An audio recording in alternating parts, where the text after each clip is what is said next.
During the second Acolyte trailer, we finally get a closer glimpse of the new Darkseid user that will appear during the show.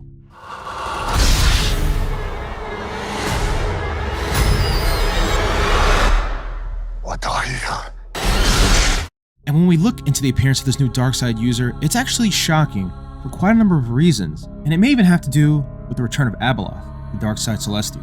Before we get into that, please like this video. To me, liking is just as important as subscribing for the channel, so definitely smash that like button and let's dig into this theory. And if you want, definitely check out my latest Anakin and Abeloth theory, linked directly above. So let's start off with those reasons. First off, we have a confirmed Darkseid user in an era of Star Wars where the Sith were thought to be extinct, and this is where the theory of her title really begins.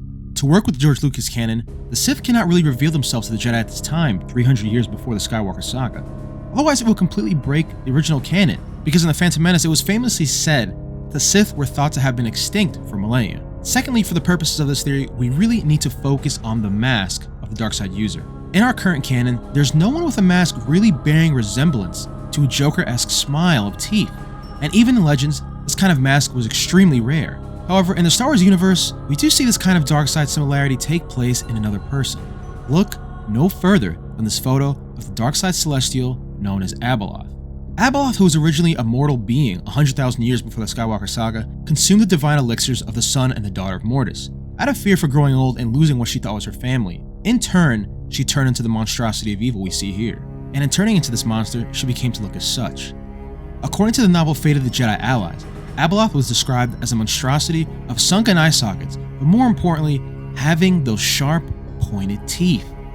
And when looking at the known depictions of Abeloth, both legends and fan art, her most commonly shown feature are the same jagged and pointy teeth we see here. And look at the mask of the Darkseid user in the Acolyte trailer.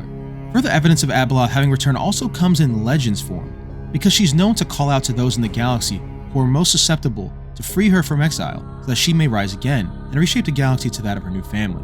And in terms of canon evidence, well, all signs point to the recent Ahsoka TV series. Our mysterious Grey Jedi sort of villain, Baylan Skoll, chases what he described as a calling greater than his own, greater than the Jedi, the Sith, and the Empire, in an effort to find a new power and start a new beginning. Simply put, all directions are pointing into the direction of Abeloth. And now we have our most forward piece of evidence possible. A mask that so much resembles all depictions of the woman herself. And again, from what I've learned in Star Wars as a fan for all my life, nothing is pure coincidence. And there's really a good chance that the Acolyte is actually an apprentice or follower of the teachings and the ways or the darkness of Abeloth herself.